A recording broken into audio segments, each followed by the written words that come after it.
Hello दोस्तों, स्वागत है आप सभी का। आज इस वीडियो में हम लोग कुछ ईएमआई से बहुत ही बेहतरीन सा सवाल करेंगे जो आपका कौन सा बुक से लिया गया है, एक सिंगिश और एचसी वर्मा से। सिंगिश से 2 सवाल लिया हूं भैया और एचसी वर्मा से 1 सवाल लिया, ठीक है।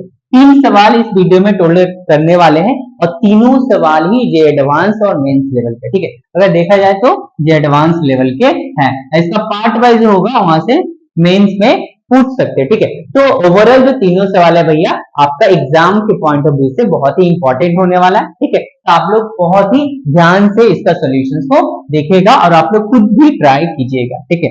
क्वेश्चन क्या है, पहला सवाल देखिए, ये एससी वर्मा से लिया गया, एससी, ठीक है। ये आपका एक्सरसाइज में भी ये क्वेश्चन दिया हुआ है और आपका एग्जाम्पल में भी ये सवाल दिया हुआ है एससी वर्मा का बुक में, ठीक है। तो चलिए इस क्वेश्चन को देखते हैं। A wire of mass M, एक वायर है जिसका मास एम है and length L, can freely slide on a pair of parallel smooth horizontal rails placed in a vertical magnetic field। अच्छा, ये आपको फिगर दिख रहा है, ये रेल रखा हुआ है, ठीक है। इस पे एक वायर है जिसका लेंथ एल है, मास एम है, इसके ऊपर कांस्टेंट फोर्स लग रहा है और ये स्लाइड कर रहा है। क्या कर रहा है? स्लाइड कर रहा है। मैग्नेटिक फील्ड बी है जो अंदर की तरफ। Rails are connected by a capacitor of capacitance C. अच्छा, पीछे में कैपेसिटर लगा हुआ है, ठीक है, जिसका कैपेसिटेंस कितना है? सी दिया हुआ है। The electric resistance of the rails and the wire is zero। ये जो रेल है ना, ये वाला रेल और ये वायर, ये ओवरऑल ये दोनों को मिला के इलेक्ट्रिक रेजिस्टेंस कितना है?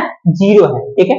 If a constant force F acts on the wire as shown in the figure, find the acceleration of the wire। ठीक है, ये जो वायर है इसके ऊपर कांस्टेंट फोर्स लग रहा है, ठीक है। तो इसका एक्सेलरेशन पूछा है, इस वायर का एक्सेलरेशन कितना होगा? फोर्स लग रहा है तो एक्सेलरेशन तो आएगा ही भैया, तो एक्सेलरेशन कितना होगा?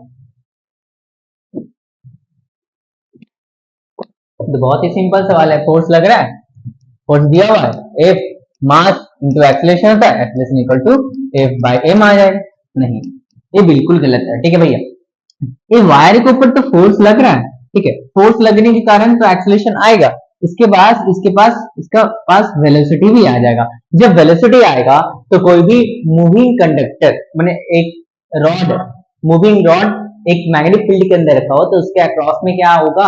ईएमएफ इंड्यूस हो जाएगा। ईएमएफ इंड्यूस हो जाएगा तो उसकी वजह से करंट बनेगा और करंट बनेगा तो इस रॉड में करंट फ्लो होगा तो इसके ऊपर एक मैग्नेटिक फोर्स भी लगेगा, तो वो वाला फोर्स भी आपका एक्सेलरेशन में कंट्रीब्यूट करेगा। तो हम लोग को सबसे पहले यहाँ पर ईएमएफ निकालना होगा। ईएमएफ निकालने के बाद देखना होगा कि करंट किस डायरेक्शन में आ रहा है और मैंने ईएमएफ का टर्मिनल पता करना का पॉजिटिव और नेगेटिव। पॉजिटिव पता, टर्मिनल पता करने के बाद हम लोग को डायरेक्शन ऑफ करंट फाइंड करना होगा। डायरेक्शन ऑफ करंट पता कर लिया, उसके बाद मैग्नेटिक फोर्स देखना होगा कि किस डायरेक्शन लग रहा है, उसके बाद हम लोग एक्सेलरेशन निकाल सकते हैं, ठीक है। तो चलिए एक एक करके देखते हैं। सबसे पहले हम लोग को करना क्या है, इसके बाद इसका ईएमएफ निकालना, ठीक है। तो मान लेते हैं let after t time its velocity b, v, इसका वेलोसिटी v है, ठीक। तो देखिए इस रॉड का मान लीजिए यहाँ पर आ गया, जो भी हो, ये v है, वेलोसिटी कितना v है। अच्छा, मैग्नेटिक फील्ड अंदर की तरफ है, रॉड का लेंथ l इतना, ठीक है। तो l vector, v vector and b vector तीनों एक दूसरे का क्या है? परपेंडिकुलर है, ऐसे ऐसे परपेंडिकुलर है। तो ईएमएफ कितना होगा? E equal to BVL। ये हम लोग का ईएमएफ इंड्यूस्ड हो गया अक्रॉस द रॉड। अच्छा, अब टर्मिनल फाइंड करना है, ठीक है। तो टर्मिनल फाइंड करने के लिए, पॉजिटिव और नेगेटिव टर्मिनल फाइंड करने के लिए चारों फिंगर्स, 4 फिंगर्स को मैग्नेटिक फील्ड के डायरेक्शन में रखेंगे, ठीक है।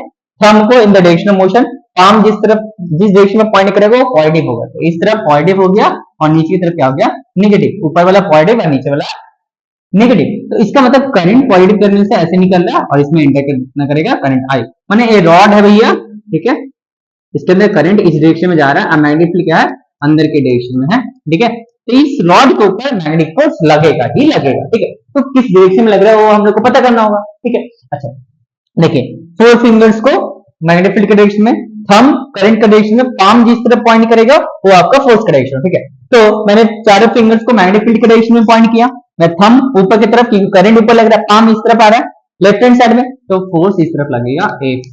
तो फोर्स इस तरफ लगेगा, इस रॉड के ऊपर फोर्स, मैं दूसरा कलर से बना देता हूं, ब्लैक से बना देता हूं। इस रॉड के ऊपर फोर्स पीछे की तरफ लगेगा, कितना? F लगेगा। F का वैल्यू कितना होगा? BIL, ठीक है, BIL। तो पीछे की तरफ फोर्स लग रहा है BIL, ठीक है। अच्छा, और सामने की तरफ फोर्स तो कांस्टेंट है भैया, F तो हमारा क्या है? कांस्टेंट है, ठीक है। तो अब इसका जो करने वाले हम लोग देखिए, ए रॉड है हम लोग का, ठीक है। सामने की तरफ फोर्स एफ कांस्टेंट लग रहा है, पीछे की तरफ फोर्स बी आई एल आ गया, ठीक है। अब यहाँ पर लेट करते हैं कि इसका एक्सेलरेशन कितना है, ए है। इसका एक्सेलरेशन कितना है, ए है। जा तो रहा है सामने की तरफ ही, ठीक है। तो एक्सेलरेशन कितना ए है, तो ए नेट फोर्स इक्वल टू क्या आ जाएगा, एफ नेट इक्वल टू कितना हो जाएगा, F net equal to mass into acceleration. अब कर सकते हैं, ठीक। सामने की तरफ फोर्स कितना एफ, पीछे की तरफ फोर्स कितना B I L equal to mass into acceleration. ये हो गया आपका force F minus B I L equal to mass into acceleration. अब हम लोग को चाहिए क्या, एक्सेलरेशन, ठीक है। तो करंट का वैल्यू हम लोग को निकालना होगा। करंट का वैल्यू क्या करना होगा, हम लोग को निकालना होगा। कैसे निकालना है, देखिए यहाँ पर क्या दिया हुआ भैया, कैपेसिटर दिया हुआ है। ये क्या दिया हुआ, कैपेसिटर दिया हुआ है। जैसे ही मैंने ईएमएफ इंड्यूस होगा, जैसे ही ईएमएफ इंड्यूस होगा, करंट फ्लो करना शुरू होगा और ये कैपेसिटर क्या होगा, चार्ज होने लगेगा। कैपेसिटर क्या करना होने लगेगा, चार्ज होने लगेगा, ठीक है। तो यहाँ पर हम लोग बोल सकते हैं कि कैपेसिटेंस का वैल्यू कितना दिया हुआ, कैपेसिटेंस का वैल्यू कितना है, सी है, ठीक है। T equal to T time पे मान लीजिए इसका चार्ज कितना, Q equal to Q develop हो गया, ठीक है। Q equal to Q develop हो गया, ठीक है। सी इक्वल टू क्या लिखते हैं भैया, क्यू बाय वी।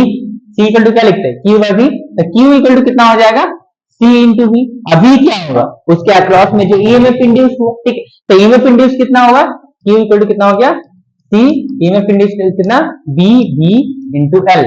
ये हम लोग का ईएमएफ इंड्यूस हुआ है, ठीक है। अच्छा, तो हम इसको डिफरेंशिएट करेंगे टाइम के रिस्पेक्ट में। क्यों डिफरेंशिएट करेंगे, क्योंकि dq बाई dt करेंगे तो हम लोग को क्या मिल जाएगा, करंट मिल जाएगा। हम लोग को चाहिए तो करंट, ठीक है। हम लोग को क्या चाहिए, करंट चाहिए। यहाँ पर करंट का वैल्यू रखेंगे तभी ना एक्सेलरेशन आएगा, ठीक है।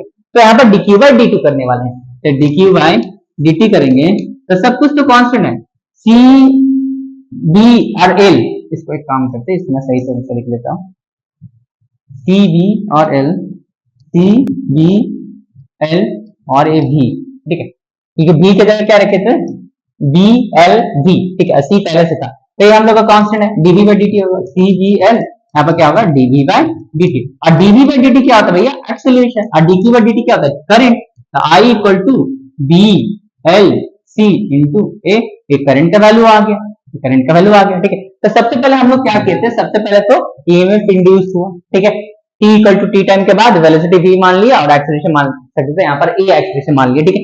और इंड्यूस्ड ईएमएफ कितना होगा, bvl हो गया। इंड्यूस्ड ईएमएफ हुआ तो पीछे की तरफ इंड्यूस्ड ईएमएफ हुआ तो इंड्यूस्ड करंट हुआ। इंड्यूस्ड करंट की वजह से इस कंडक्टर के ऊपर पीछे की तरफ फोर्स लगा, ठीक है। उसके बाद हम लोग इक्वेशन लिखे क्या, न्यूटन का सेकंड लॉ इस्तेमाल करके इक्वेशन लिखे, F net equal to mass into acceleration. सामने की तरफ फोर्स F कांस्टेंट है, पीछे की तरफ BIL लगा, ठीक है, BIL लगा। तो अब यहाँ पर I का वैल्यू चाहिए, I equal to E by, तो R नहीं कर सकते ना, क्योंकि यहाँ पर रेजिस्टेंस तो दिया ही नहीं था, ठीक है। अच्छा, रेजिस्टेंस का वैल्यू 0 था, तो लेकिन यहाँ पर कैपेसिटर क्या हो रहा है, चार्ज हो रहा है। जब भी कैपेसिटर के अक्रॉस में एक बैटरी कनेक्ट किया जाता है, कैपेसिटर धीरे धीरे क्या होता है, चार्ज होने लगता है, ठीक है। तो यहाँ पर कैपेसिटर में वैल्यू C था, T equal to T time पर लेट कर लिए कि चार्ज कितना हो गया, Q हो गया। तो C इक्वल टू क्या बोल सकते हैं, Q बाई V। तो Q equal to C into V, और इंड्यूस्ड ईएमएफ जो होगा वो BVL के बराबर होगा, BVL के बराबर। तो BVL यहाँ पर पुट कर दिए, और यहाँ पर V तो मेरा वेरिएबल है, यहाँ पर T के रिस्पेक्ट में डिफरेंशिएट कर दिए, तो I equal to BLC into A आ गया। अब यहाँ पर पुट करेंगे F minus BIL, BL I का value BLC into A equal to MA। अच्छा, तो यहाँ पर क्या आ जाएगा, F minus B square L square C into A equal to MA। अब A वाला टर्म भैया इधर आ जाएगा, तो ना कॉमन लेके A निकालेंगे, ठीक है। तो यहाँ पर F minus B square L square CA equal to MA। A वाला टर्म को उधर लेके जाते हैं, F equal to MA plus B square L square CA। A common ले लेते भैया, यहाँ पर M plus B square L square C into A। तो A का वैल्यू आ जाएगा यहाँ से F by M plus B square L square C। ये आपका एक्सेलरेशन आ गया, ठीक है, B स्क्वायर L स्क्वायर, ये आपका एक्सेलरेशन आ गया, by M plus B square L square into C, ठीक है। तो आपका एक्सेलरेशन आ गया है, क्या प्रोसेस पूरा बता दिए कैसे क्या करना है, ठीक है। नेक्स्ट सवाल की तरफ बढ़ते हैं।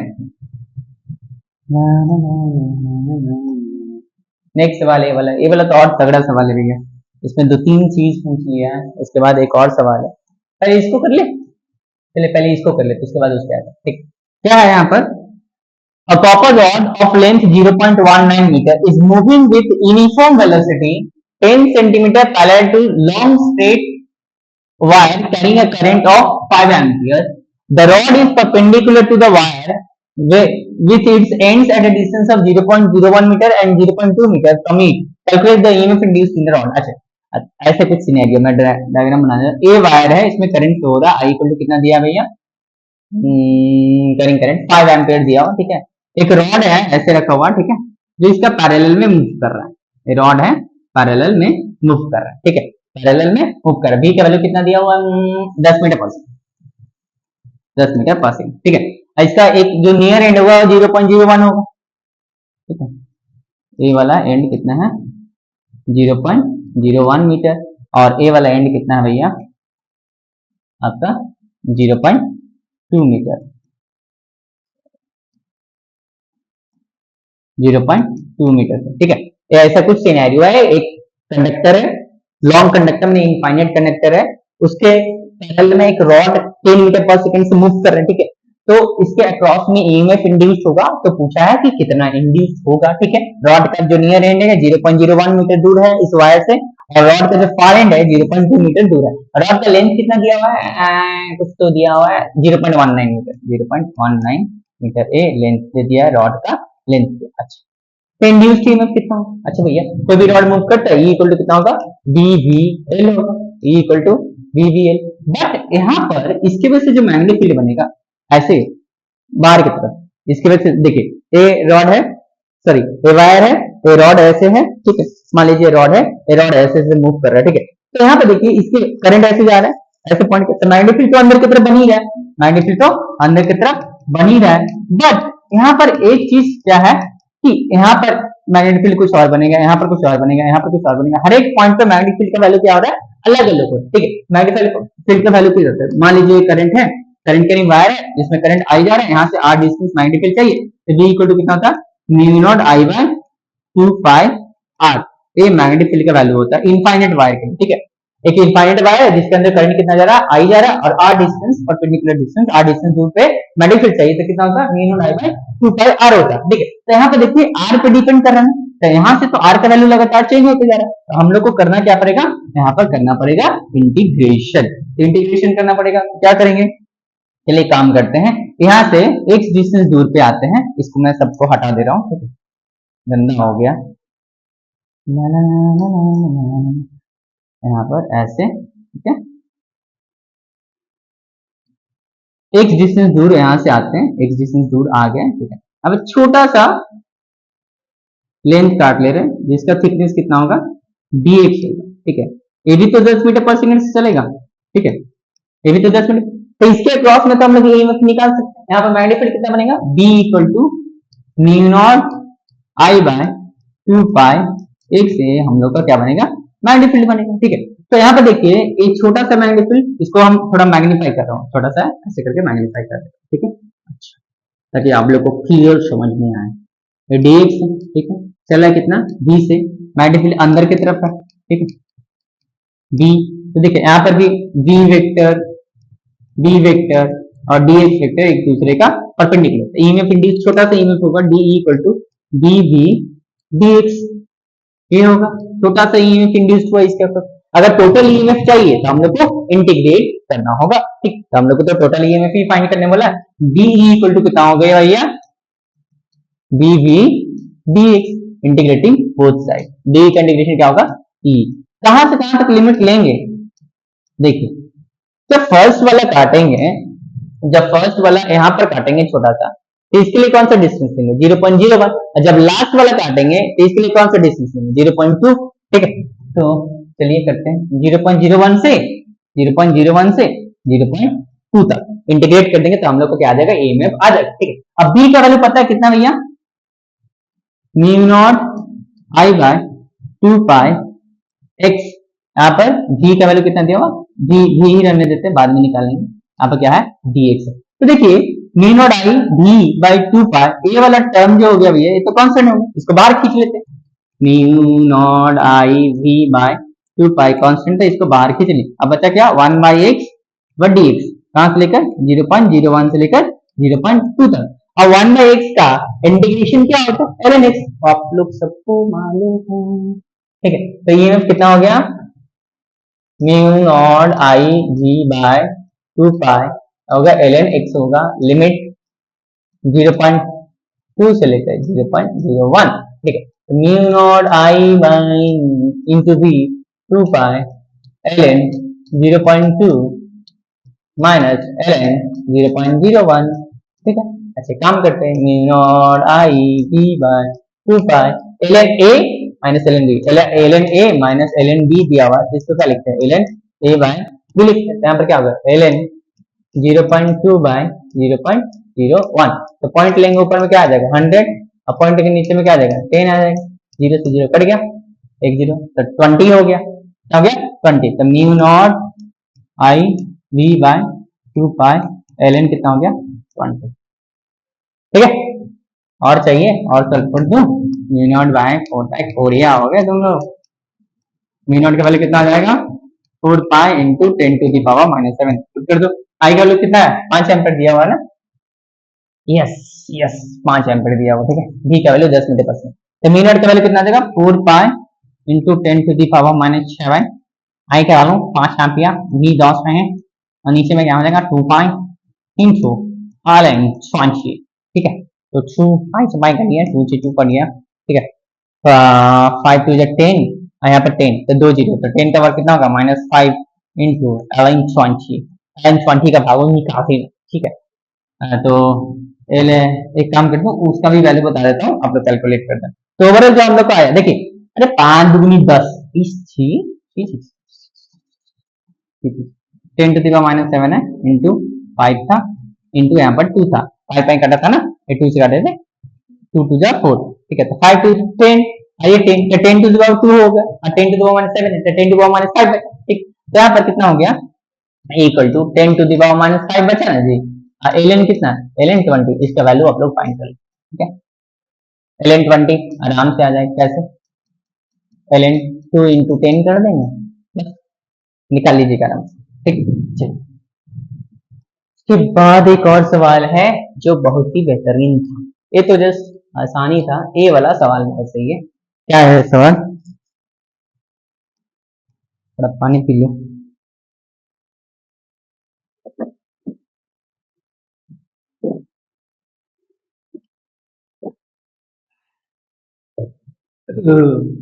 क्या बोला, 2 पैरेलल वर्टिकल मेटेलिक रेल्स, ए भी एक रेल है एक सीडी रेल है, वाह।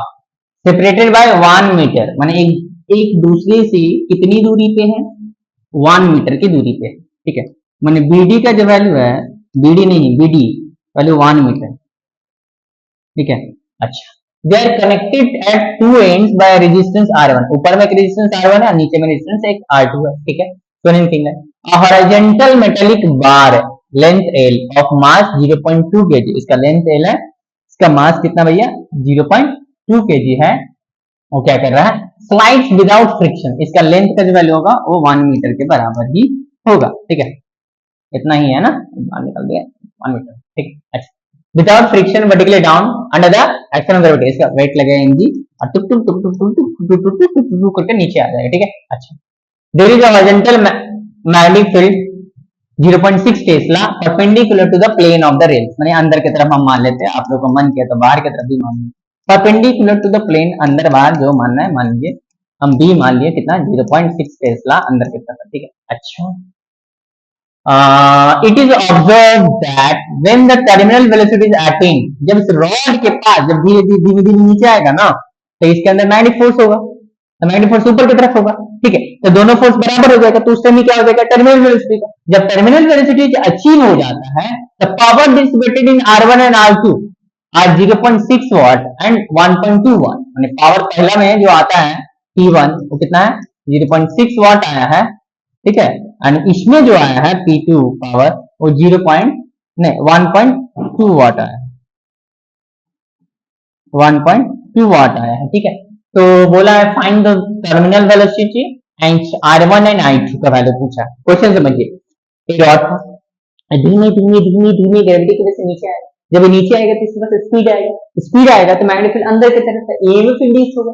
ईएमएफ की वजह से क्या होगा, करंट बनेगा। करंट की वजह से क्या होगा, करंट माने इसके ऊपर मैग्नेटिक फोर्स होगा। मैग्नेटिक फोर्स ऐसा होगा जी एमजी का अपोजिट होगा, तब एक समय ऐसा आएगा कि एमजी और मैग्नेटिक फोर्स बराबर हो जाएगा। और जब बराबर होता है तो कौन सा वेलोसिटी आता है, टर्मिनल वेलोसिटी आता है। जब टर्मिनल वेलोसिटी इसके ऊपर आ गया है तो ये सब सारे कांड लिखा है कि यहाँ पर इसके अंदर पावर P1 है, इसके अंदर पावर P2 है जिसका वैल्यू 0.6 है, इसका वैल्यू 1.2 है, और R1 R2 का वैल्यू पूछा और टर्मिनल वेलोसिटी का वैल्यू पूछा, जो हम लोग को निकालना होगा। अभी कैसे निकालेंगे, सबसे पहले मानेंगे कि जब नीचे नीचे नीचे नीचे जा रहा है, मान लीजिए यहाँ पर रॉड आ गया, रॉड कहाँ पे आ गया, यहाँ पर आ गया, इसके ऊपर नीचे फोर्स कितना होगा, mg, mg नीचे फोर्स, mg तो नीचे लग ही रहा है, ठीक है। अच्छा, इसके अंदर इंड्यूस्ड ईएमएफ मान लीजिए वेलोसिटी कितना है, v है, ठीक है। तो इंड्यूस्ड ईएमएफ होगा कितना, E इक्वल टू BVL। यहाँ पर देखिए BVL तीनों आपस में म्यूचुअली परपेंडिकुलर है, ठीक है। अच्छा, तो इंड्यूस्ड ईएमएफ हुआ, डायरेक्शन क्या होगा, अंदर की तरफ ऐसे ऐसे, इस तरफ प्लस होगा, इस तरफ प्लस होगा और इस तरफ क्या होगा, माइनस होगा, ठीक है। ये प्लस, इस तरफ माइनस, यहाँ पर मैं बना देता हूँ, इस तरफ प्लस हो गया और इस तरफ माइनस हो गया। कैसे पता करेंगे, चारों फिंगर्स को मैग्नेटिक फील्ड की डायरेक्शन में रखेंगे, नीचे की तरफ जा रहा है, पाम इस तरफ पॉइंट कर रहा है तो इस तरफ प्लस होगा, इस तरफ माइनस। करंट ऐसे निकलेगा, इसका करंट एंटर ऐसे करेगा, मैग्नेटिक फील्ड अंदर की तरफ है, तो क्या करेंगे, चारों फिंगर्स को मैग्नेटिक फील्ड की डायरेक्शन में, करंट ऐसे, फोर्स क्या लग रहा है, ऊपर लग रहा है, फोर्स कितना लगेगा, BIL। अब हम लोग मान क्यों लिखे हैं, मैंने यहाँ पर मान लिए कि ऊपर वाला फोर्स और नीचे वाला फोर्स क्या है, बराबर है। ऊपर वाला फोर्स और नीचे वाला फोर्स क्या है, बराबर है, मैंने टर्मिनल वेलोसिटी अचीव हो चुका है, ठीक है। When terminal velocity is achieved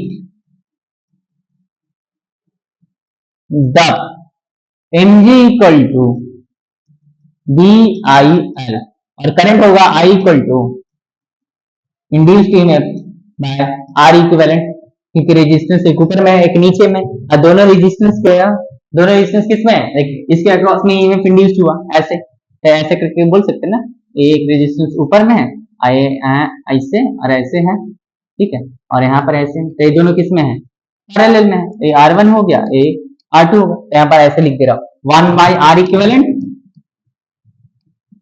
equal to 1 by R1 plus 1 by R2, ठीक है। अच्छा, ऐसे मिल गया।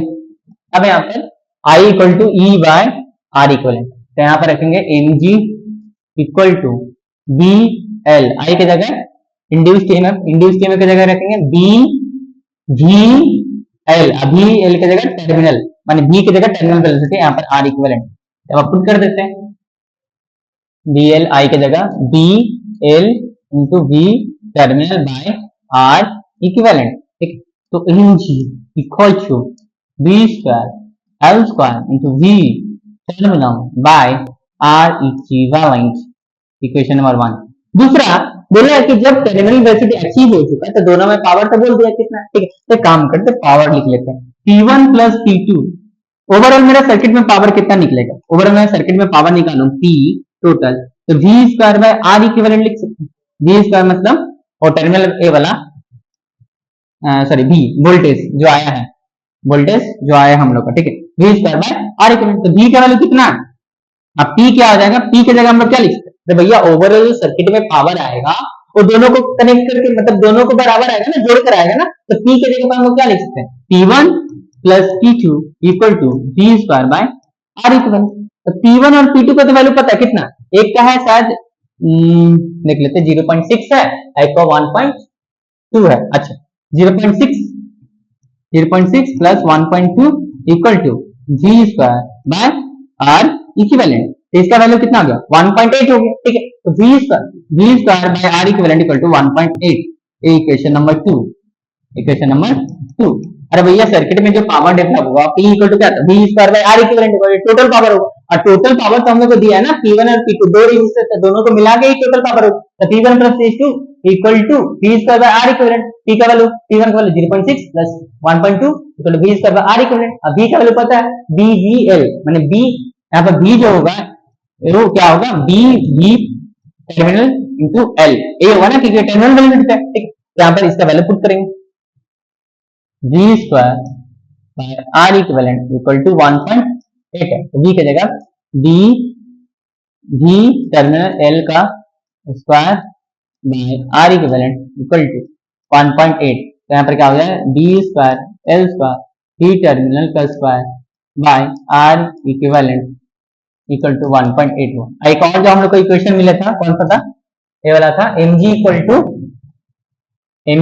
To B square L square R equivalent into V terminal, यही था B square L square into V terminal by R equivalent. हाँ, अब देखिए हम लोग क्या करेंगे, हमको वी टर्मिनल चाहिए, तो इसका काम बी स्क्वायर एल स्क्वायर, इसका value B square L square by R equivalent का वैल्यू कितना आ जाएगा, वी टर्मिनल को इधर भेज देते हैं, M G by V terminal equal to B square L square by R equivalent, यहाँ पर पुट कर देते हैं, इसका वैल्यू वहां पुट करेंगे, कितना है M G into V terminal into V terminal का स्क्वायर इक्वल टू 1.8 है, वी टर्मिनल कट गया, ठीक है। अब मेरा बच गया क्या, M G into V terminal equal to 1.8, अच्छा तो वी टर्मिनल आ जाएगा यहाँ से 1.8 बाय एम जी के बराबर, मास दिया हुआ है कितना, मास कितना दिया हुआ है, मास तो कुछ दिया हुआ है, मास का वैल्यू कितना दिया हुआ है 0.2, मास का वैल्यू 0.2 दिया हुआ है, जी का वैल्यू 10 ले लेंगे, पॉइंट हटा देंगे, ऊपर कितना चला गया 10, अब पॉइंट हटा देंगे नीचे कितना आ गया 10, ए 10 2 से अब कितना आ गया 18 इंटू 2 इंटू 10, 2 से काट देंगे 9 मैंने 0.9 मीटर पर सेकंड, मैंने टर्मिनल वेलोसिटी का वैल्यू कितना होगा 0.9 मीटर पर सेकंड, ये आपका टर्मिनल वेलोसिटी का वैल्यू है। कैसे निकाले, सबसे पहले ईएमएफ निकाले, ईएमएफ निकाले तो करंट निकाले, और करंट निकाले तो फोर्स निकाले, और फोर्स माने मैग्नेटिक फोर्स और ग्रेविटेशनल फोर्स दोनों को बराबर कर दिया, और जिस पॉइंट पे बराबर होगा उस पॉइंट पे v की जगह v टर्मिनल रखेंगे, और पावर बोल दिया था सर्किट में, तो टोटल पावर निकाल के P1 प्लस P2 कर दिए, तो इक्वेशन बना, इक्वेशन से जो चाहिए था वो निकाल दिया, ठीक है। दूसरा सवाल क्या पूछा, v टर्मिनल तो आ गया, ठीक है। अब देखिए यहाँ पर एक चीज ध्यान दीजिए, P1 प्लस P2 जो था भैया कहाँ चला गया,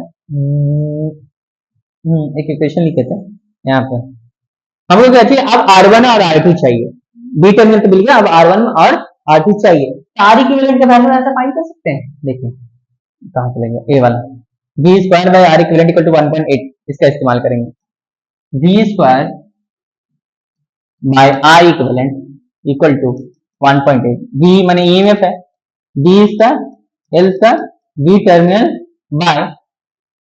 का square by R equivalent equal to 1.8। अब देखिए b पता है, एल पता है, v भी पता है, अभी निकाल सकते हैं, आर इक्विवेलेंट भी पता चल जाएगा, आर इक्विवेलेंट यहाँ से कितना आ जाता है देख लेते हैं, B square L square V terminal by 1.8, B का वैल्यू कितना दिया है तो चेक कर लें, बी का वैल्यू दिया हुआ आपका बी, एल का वैल्यू तो 1 मीटर है, बी का वैल्यू 0.6 टेस्ला है, अच्छा आ गया, कहाँ चला गया, हाँ बी का वैल्यू कितना भैया 0.6 Tesla, 0.6 into 0.6 length 1 into 1 into terminal velocity, अभी टर्मिनल वेलोसिटी का स्क्वायर है, ठीक है, तो 0.9 इंटू 0.9 बाय कितना है 1.8 है, ठीक। तो ऊपर में कितना पॉइंट है, एक दो हटेगा तो नीचे 100 आ जाएगा, एक दो और हटेगा तो नीचे दो और आ जाएगा, ठीक है, पॉइंट जाएगा ऊपर में कितना आ जाएगा 100, 10 10 कट गया। अब देखिए 6 इंटू 6 इंटू 9 इंटू 9 बाय कितना 18 इंटू 100 इंटू 10, 9 18, 2 से काटेंगे 3, ठीक है, तो कितना हो जाएगा 18 इंटू 9 कर देते हैं,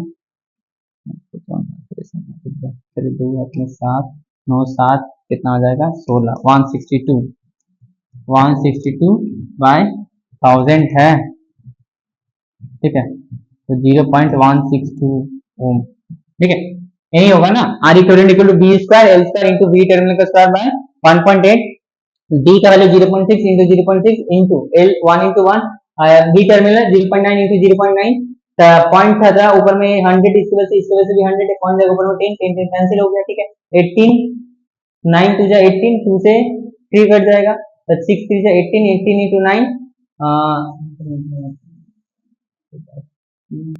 नाइन एट 22 टू 7 9 प्लस 62 तो 0.162 आर इक्विवेलेंट आ, ठीक है। अच्छा, तो आर इक्विवेलेंट कितना आ गया है हम लोग का 0.162 ओम आया है, ठीक है। अब R1 और R2 चाहिए। अब देखिए यहाँ पर काम कर सकते हैं, देखिए पावर P1 जो हम लोग को दिया है, P1 जो है वो क्या होगा V स्क्वायर बाय R1 लिख सकते हैं। सिमिलरली P2 जो है V स्क्वायर बाय R2, क्योंकि दोनों के अक्रॉस में तो पोटेंशियल है, V स्क्वायर बाय R2 से काम कर देते हैं, P1 बाय P2 करते हैं तो कितना आ जाएगा V square by R1 by V square by R2, V square cut गया, P1 bye P2 equal to कितना हो गया R2 बाय R1, यहां से मिल गया। अच्छा, P1 bye P2 equal to R2 bye R1। अब देखिए R2 बाय R1 यहाँ पर जो आया P1 बाय P2, P1 का वैल्यू कितना है 0.6, इसका वैल्यू 1.2, ठीक यही तो है ना। P1 का वैल्यू पावर कितना डेवलप हुआ है आपका, पावर पहला वाला में है आपका 0.6 और दूसरे वाले में 1.2, ठीक है, 0.6 और 1.2। तो यहाँ पर R2 बाय R1 कितना आ जाएगा, पॉइंट हटा देते हैं, पॉइंट हटाते हैं 6 बाय 1/2 आ गया, ठीक है। अच्छा, अब 1 by R1 plus 1 by R2 equal to 1 by R equivalent. R equivalent हम लोग निकाल चुके हैं, 1 by R1 plus 1 by R2, यहाँ पर R इक्विवेलेंट निकाल चुके हैं। यहाँ पर वैल्यू पुट कीजिएगा एंड R1 और R2 के बीच में रिलेशन भी आ चुका है, ठीक है। तो R1 और R2 का वैल्यूज आप लोग निकाल के कमेंट में बताइएगा, ठीक है, कमेंट में बताइएगा कि कितना आंसर आता है, ठीक है। तो तीन ही सवाल था, तीनों सवाल मैंने बता दिया, ठीक है। तो आप लोग ऐसे ही पढ़ाई करते रहिए, अगले वीडियो में मिलेंगे कुछ प्यारे सवाल के साथ, कंसेप्ट के साथ। अगर आप लोग कुछ कहीं पे डाउट है, कोई भी कंसेप्ट पढ़ना, तो आप लोग कमेंट में बता सकते हैं, हम उसको वीडियो बना देंगे। धन्यवाद।